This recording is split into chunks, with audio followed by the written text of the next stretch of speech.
Siap. Terima kasih Pak. Di wilayah Kota Gede dan wilayah Bantul.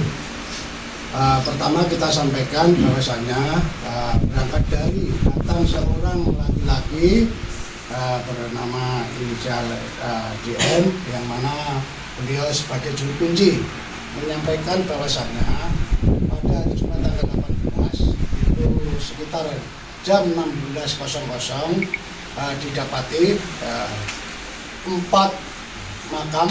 papan nama telah rusak dan 1 nisan. Selanjutnya barang-barang yang dirusak itu ditinggal di tempat. Selanjutnya dari Polsek Kota Gede menerima laporan itu, semua fungsi mendatangi TKP, mengolah TKP, mencari barang bukti, mencari saksi-saksi, dan mencari CCTV yang ada terdekat di lokasi TKP. Bahwa berdasarkan keterangan saksi-saksi dan didukung CCTV dari anggota kita, ada petunjuk bahwasanya pelaku adalah seorang laki-laki, yang mana seorang laki-laki melakukan perbuatan tersebut sendiri. Selanjutnya kita mematangkan penyelidikan terkait pelaku pengerusakan tersebut. Selanjutnya kita menemui identitas dari pelaku tersebut yang beralamat di Pringgolayan, Banguntapan, Bantul, yang mana selanjutnya rekan-rekan anggota Polsek Kota Gede kita pimpin untuk melaksanakan pengamanan seorang laki-laki tersebut. Bahwasanya orang laki-laki tersebut pertama tidak ada di tempat. Selanjutnya kita menyisir semua kemana-mana cari informasi. Selanjutnya pelaku tersebut diamankan, selanjutnya dibawa ke Polsek Kota Gede, dan setelah dilakukan pemeriksaan dia mengakui perbuatannya telah merusak 4 makam, papan nama makam dan 1 nisan di Kota Gede dan di wilayah Bantul. Pelaku adalah seorang laki-laki, masih pelajar, sekolah di SMP negeri yang ada di wilayah Bantul, yang beralamat di Pringgolayan, Banguntapan, Bantul. Pada pelaku kita bertersangkakan pasal 179 KUHP, yaitu tindakan menodai kuburan atau merusak tanda isyarat kuburan, yang mana ancamannya 1 tahun 4 bulan. Dan pada pelaku saat ini masih dilakukan pendalaman pemeriksaannya juga terkait balai pemasyarakatan dan sebagainya untuk menentukan langkah-langkah berikutnya terhadap pelaku tersebut. Selanjutnya dilakukan penyidikan. Selanjutnya barang-barang bukti ini 4 papan nama yang dirusak dan 1 nisan, 1 kaos dan 1 celana yang dipakai untuk melakukan, dan 1 batu untuk melakukan perusahaan. Baik rekan-rekan, bahwasanya keberhasilan kita ini atas atensi dan perintah pimpinan Polri dan juga atensi Gubernur Daerah Istimewa Yogyakarta, beliau Bapak Sultan Hamengkubuwono X untuk menindaklanjuti perkara ini supaya segera terungkap dan ditindaklanjuti. Demikian rekan-rekan yang bisa kita sampaikan. Terima kasih. Assalamualaikum warahmatullahi wabarakatuh. Pak, inisial pelaku sama motifnya apa, Pak? Jadi untuk inisial yaitu ANF, umur 16 tahun, pelajar SMP negeri yang ada di wilayah Bantul, untuk alamat Pringgolayan, Banguntapan, Bantul. Untuk motif masih kita perdalami, masih ada pemeriksaan masih kita perdalami, seperti itu. Pak, kalau TPU-nya itu ada berapa, Pak? Karena kan di Bantul juga ada yang di Ngentak, ada di Rolayan juga, ada di... Jadi mereka melakukan setelah dilakukan pemeriksaan, dia mengakui semua perbuatannya yang ada di wilayah Kota Gede dan wilayah Bantul seperti itu. Pak, pengakuan sementara dari pelakunya apa? Karena alasannya merusak ini kenapa?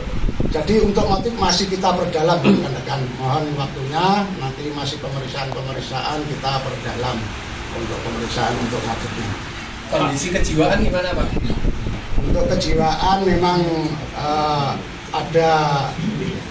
ada keturunan juga kakaknya seperti ini, namun kakaknya berobat berjalan, namun ini belum pernah berobat jalan. Stres atau ODGJ atau gimana? Mungkin mendekati seperti itu ya, namun dari mulai gejala SMP kelas 1 sampai kelas 3 dia belum pernah dilakukan pemeriksaan. Untuk kakaknya obat jalan seperti itu. Berarti dia melakukan ini hanya sendirian? Sendiri. Tunggal. Sendiri. Pak, itu kan jarak yang di Bantul kan cukup jauh dari rumahnya Pak, itu jalan kaki juga? Jalan kaki, jadi saya jelaskan dari pelaku ini sehariannya tidak tidur di rumah. Dia jalan-jalan terus, nanti tidur di mana, kadang duduk dan sebagainya. Pagi itu pulang, ganti baju sekolah. Sekolah pun dia jamnya nggak mesti, artinya kadang berangkat siang, kadang berangkat pagi. Dari sekolah juga kemarin kita undang menyampaikan kadang pulang diantar, kadang dijemput seperti itu. Pak, kalau informasi dari Polda kan yang bersangkutan beragama Kristen dan yang dirusakkan fakta di lapangan adalah makam-makam umat Kristen ya Pak. Kalau dari pemeriksaan awal apakah sudah ada ucapan alasan kenapa dia merusak makam-makam tertentu itu Pak mungkin Pak? Belum. Masih pendalaman, masih pendalam pemeriksaan itu ya. Masih pendalamin. Sementara dia pengakuan melakukan perbuatan tersebut diakui seperti itu. Ini ditahan atau diikat? Pak, berarti total ada berapa TPU Pak kalau di kota dan di Bantul Pak? Kalau di kota 5, TPU-nya mungkin Pak? TPU-nya 1 di Bantul, di wilayah kota itu ada 5 makam, 4 yang dirusak papan nama, 1 lisan. Lalu yang dia mengakui juga di wilayah Bantul, tapi jumlahnya berapa nanti masih dalam pemeriksaan. Kalau sebelumnya pernah melakukan perilaku seperti ini nggak?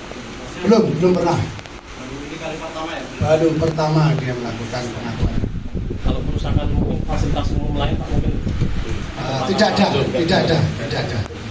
Berarti nggak ada riwayat kenakalan remaja atau kejahatan jalanan itu nggak ada? Tidak ada.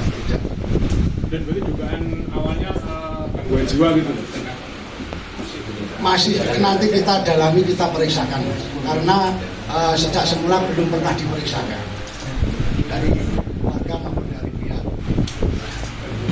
Tapi sudah ada indikasi mengarah ke situ ya? Dari keterangan keluarga mungkin ada indikasi? Ya itu yang menentukan ahlinya Mas ya. Yang menentukan ahlinya nanti.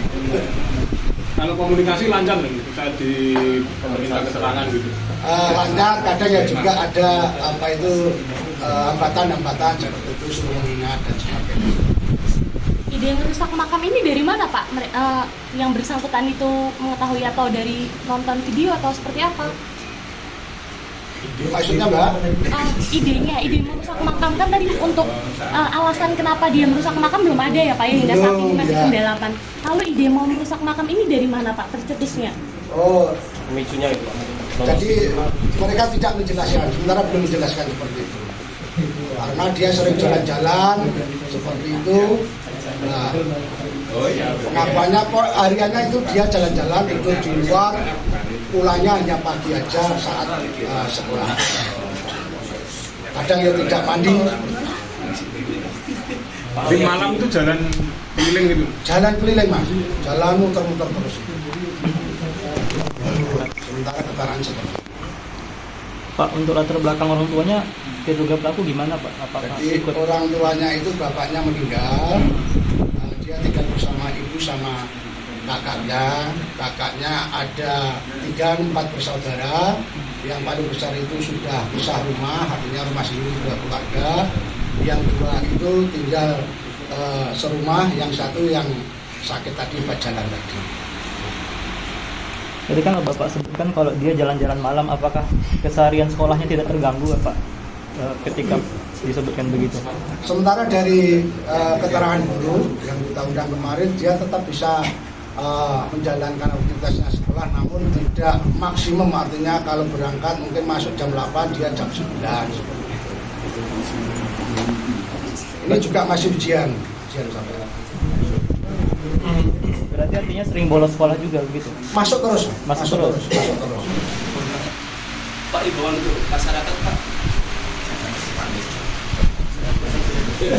Imbauan untuk masyarakat ya. Ketika mengetahui hal yang dicurigakan, segera melaporkan ke RT atau ke Babin atau polisi untuk kita menindaklanjuti artinya tidak berkembang peristiwa hal yang sekecil apapun di lingkungan masyarakat Cikampek secara umum. Berarti untuk saat ini tidak ada kaitan salah.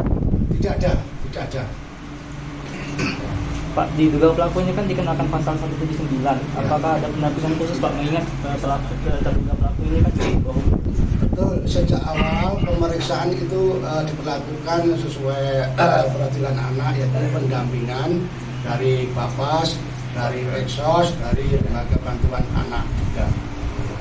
Yang saya sampaikan tadi, hasil penelitian pun menunggu dari Bapas perkara itu untuk ditindaklanjuti. Tapi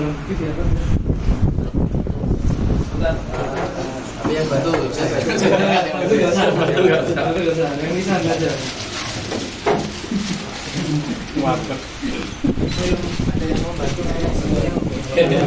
Mau dibawa.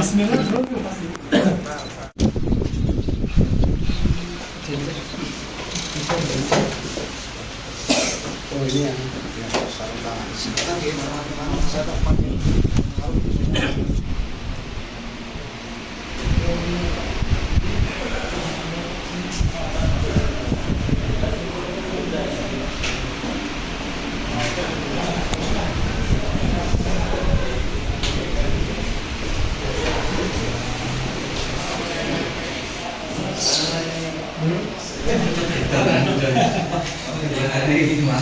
Luar biasa.